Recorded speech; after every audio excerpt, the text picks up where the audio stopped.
Good morning, everyone. I'm Brother River. My name in Vietnamese is Tik On Tom, or in Chinese, it's Shi Yinxin.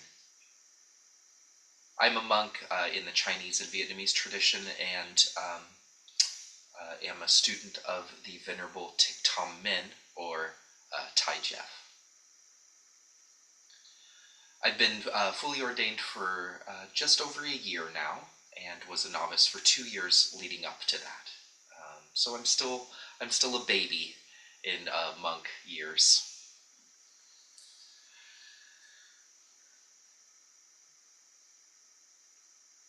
What a terrific question, Tracy. I'm glad that you asked that. How we deal with adversity. That's been a great challenge in this life for me. It wasn't until I discovered this practice that I began to undo a lot of the knots in my heart, dealing with adversity. And I found that much of my struggle with adversity was not accepting that everything is in movement. And to echo what many people said, that nothing is permanent. And once I actualized that beyond just intellectual understanding, I was able to look at adversity in a very different way. It's funny that you asked that question, Tracy, because I was planning to talk this morning about living in joy. And I want to speak about this. I had the great privilege of speaking with a gentleman that I made friends with while visiting Walla Walla for the prison dharma gathering a couple of weekends ago, and then had the great privilege of spending time with Tai Koza afterwards, which was just wonderful.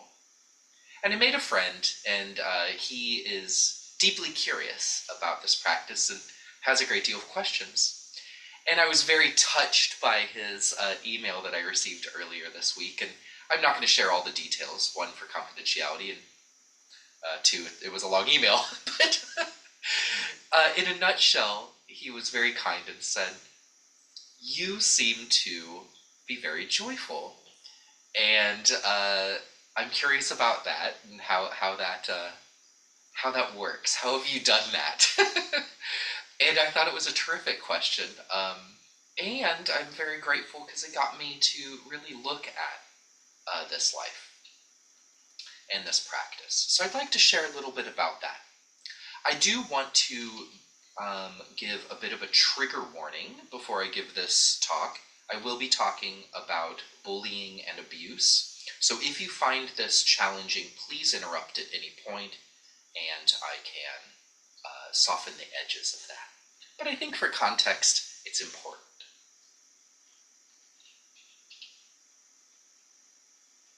When I was younger, I experienced a great deal of adversity, one of which my sister was assaulted and murdered. She was a teenager when that happened, and I was a young teenager when that happened, or about to become a teenager when that took place. And that was a very, as you can imagine, very jarring experience that really shaped this life for me. And the person that you now see on this screen wouldn't exist had it not been for that particular experience.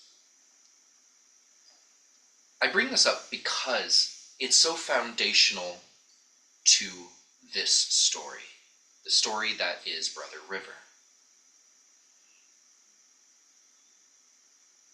When I became a teenager a couple years later, this was of course in the 90s, I came out of the closet as gay. I was in junior high, which anyone that lived through the 90s can only imagine what that must have been like for a teenager. And it was quite the experience. I was acting out and acting poorly because I was very depressed. I was very angry. I couldn't accept that someone as perfect and beautiful as my sister could have something so vile take place in her life? I often would ask the question that was often asked by adults in my life. Why is it that bad things happen to good people? I was stuck in this question. And not in the good way, not in the beautiful koan type question. This was instead a needle being driven deeper and deeper and deeper every day.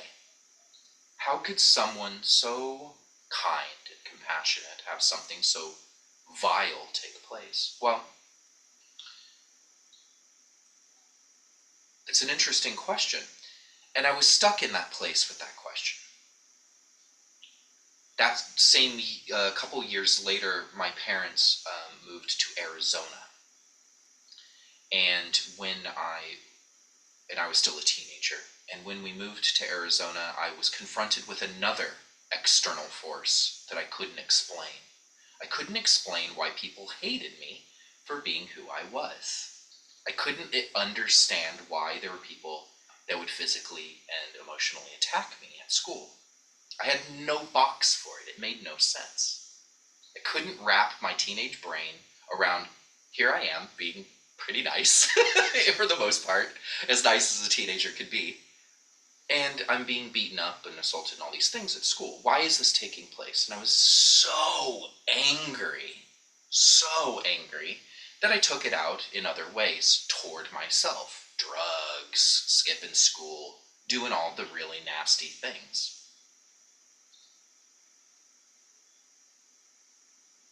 I'm sure all of you have a story very similar to mine in one way or another. This story is probably all too familiar to you. I learned through this experience that I have zero control how people choose to view me. I have no control over someone's choice of hating me. Zero.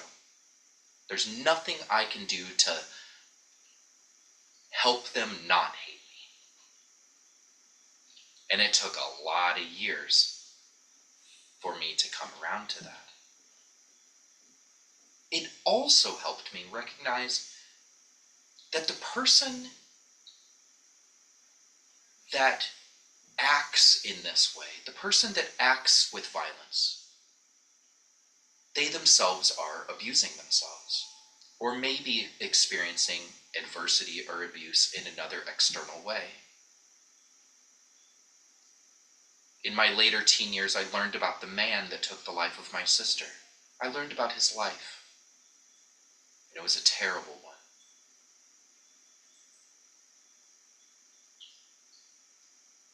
I learned about one of the young men when I was in high school that tried to run me over with an SUV. He's now in prison for some other unrelated act and suffering. I learned about another young man that was very abusive to me in junior high. He's also now in prison for murder. Suffering. In all of those years that those young men experienced leading up to their acts was suffering. All of the years leading up to my unwholesome acts were suffering. I bring this up not for the conversation of, oh, we all must suffer. No. We're going somewhere else this morning with this. I am a very happy person. Anyone that has ever spent time with me knows I'm quick to laughter. I genuinely smile. I really do care about you. These sorts of things. This is not the person you would have met 20 years ago. Just so you know, I am not the same person. We are reborn many times in this lifetime. I share that because what an opportunity it is to become joy,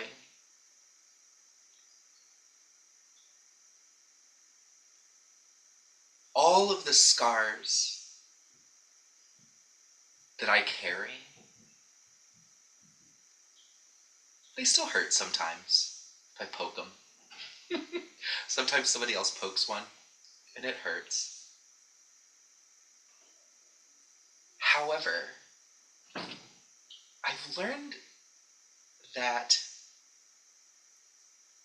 I don't have to react to that pain like I once did.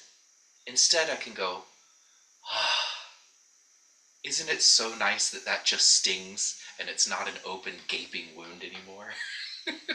I'm no longer tearing it open and pouring salt into it like I once did. I remember being about 28 or 29, and I read a book by the Venerable Thich Nhat Hanh, and it said, there is no way to happiness. Happiness is the way. And it was as if somebody dropped a piano from a 5-story building and it came crushing down on this head of this miserably depressed person. And all of a sudden, bam! I could see, wait a second, I don't have to be so angry right now. I don't have to be. I can have honor and respect for this feeling of anger and resentment. It has something to teach me. And I have the opportunity to also see that something else is taking place. That other thing that's taking place is hope. Hope that tomorrow will be better. Hope that this feeling will not always be.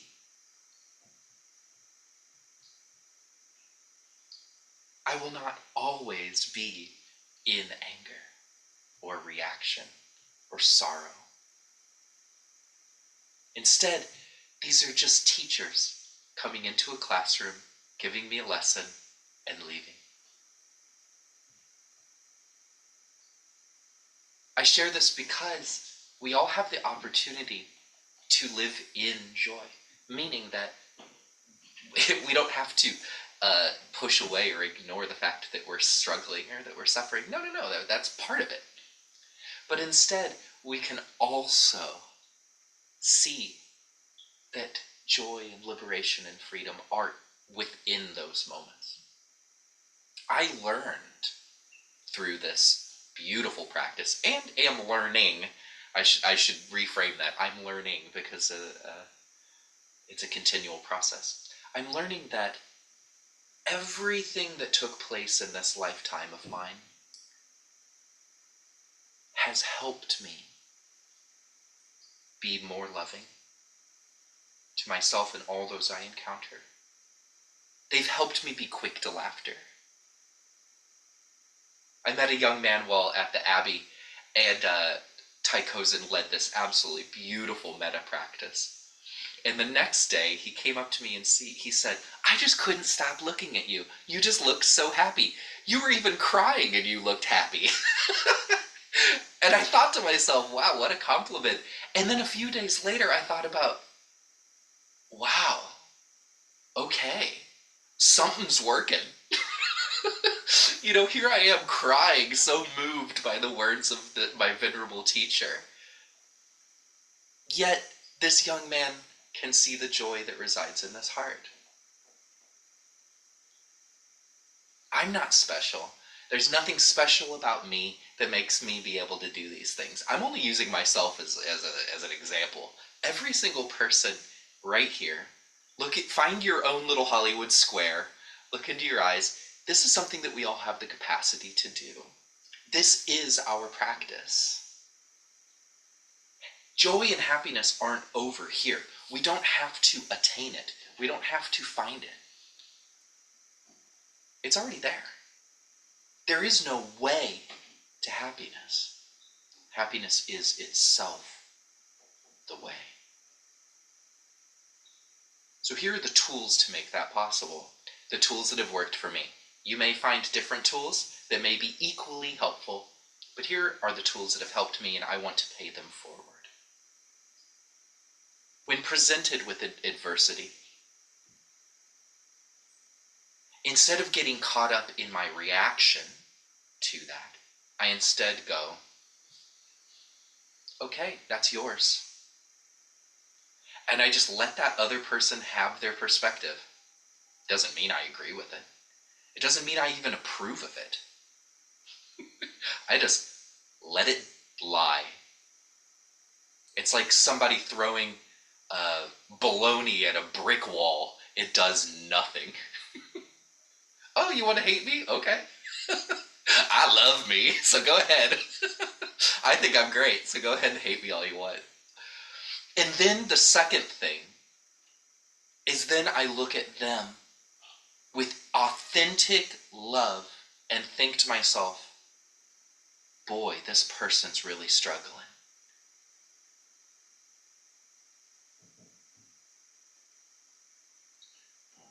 And then thirdly, when I can, once I've allowed the strong emotions to settle, because we all have them, and they're helpful and they're healthy, when they get all, to use Elvis's phrase, when I get all shook up, I let it settle down a little bit. Sort of like if you've ever stepped into a pond and the silt gets stirred up, and it gets all kind of muddy. But if you just kind of stand there and, watch the ducks on the horizon, all that silt will settle, and then you can see back toward the bottom where all the aquatic plants are and stuff. So when I get all shook up, I let it settle. I soften, and I just wait. And I honor those feelings. Oh, you're angry. Good. That's teaching you something. Oh, you're sad. Good. That's teaching you something. And I recognize that joy is also present in those moments.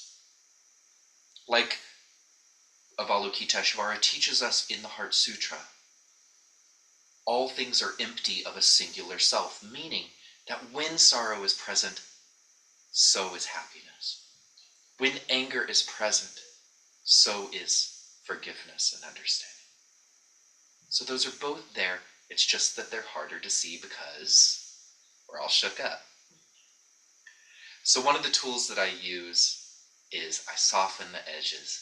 Breathe and settle. Allow myself time. It may take a few weeks, and that's okay. And then finally, smile, smile, smile. Doing it.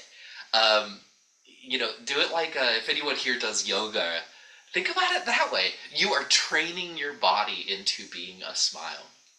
Smile as much as humanly possible. When you catch yourself, what should I do right now? Just smile. And then figure out what you're going to do. Go to a movie or something. But smile. And I'll tell you, it works. It really does work. Lastly, before I open it up for any discussion questions, I want to share something that was very touching.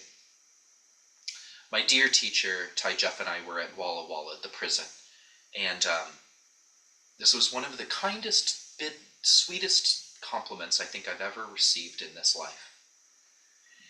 And I'm standing there listening to Tai give this beautiful talk, dharma talk. And he turned to me and the congregation of incarcerated individuals, and he said, look at this person, pointing at me. He said, do you think this person looks angry? And he said, Brother River has told me that they spent their whole life being super angry, and I just can't see it. And I share this because there it is. We have the ability to do it. The fact that my teacher can't even see the anger shows that this practice can help us transform. So, enough about me. I'd love to open it up for any discussion, questions, thoughts. Please feel free to jump in. Your voice, it really matters. Thanks for listening, friends. Thank you, Brother River. I'm softening my edges. And you mentioned that emotions are helpful and good and useful. I'm wondering, for me, I have, what I do with anger, what have you. Um, can you elaborate on that a little bit? Like, okay, there's a charge, there's an energy, there's anger, resentment, what have you. About that process, and do you ever see it going back to a belief that you might be holding? Mm. What a terrific question, Michael. Yes, yes, and yes. So let me touch on the first portion of that. The reason why I personally subscribe to the idea that our emotions are important is because we are human beings, and without them we would cease to be human beings. So I think that we must honor our emotions. Secondarily, oftentimes our emotions arise out of a place of protection. Anger, for instance, to use your example, often Mhm. arises from a place of known protection. We often feel anger in a certain way because in the past it's protected us. So one of the ways that we can honor that is to say to our emotion, internally or externally, we can say, oh, hello, anger. Thank you. Thank you. And we can thank it. It may not be protecting us now, but it's reminding us that it once did. And I think that by doing that, it softens the edges, Michael. And so we're able to kind of allow that feeling to be, as opposed to forcing it to be something that we want it to be. Lastly, you talked about going back to a belief. Absolutely. I constantly question my belief systems. I'm constantly questioning if I'm overly attaching to any one particular belief, including Buddhism. So I think that it's very important that we constantly question whether or not we are overly attaching to a singular belief, because once we do that, we cause ourselves more suffering. We're clinging to an outcome. So yes, I hope that was a helpful answer. Yes, thank you.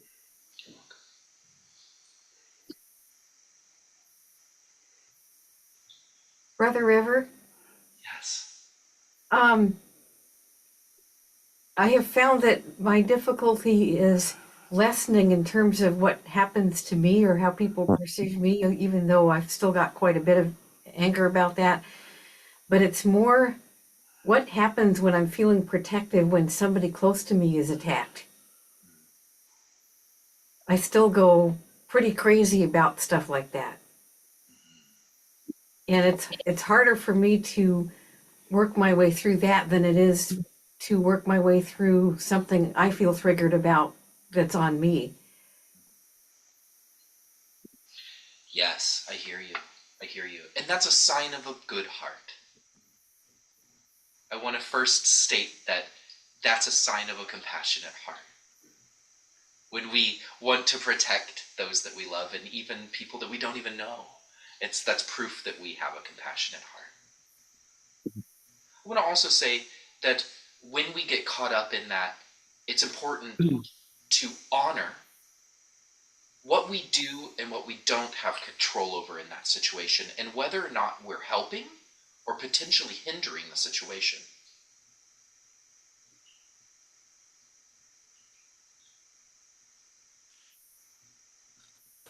And whether or not our anger and frustration is helpful in that particular situation as well.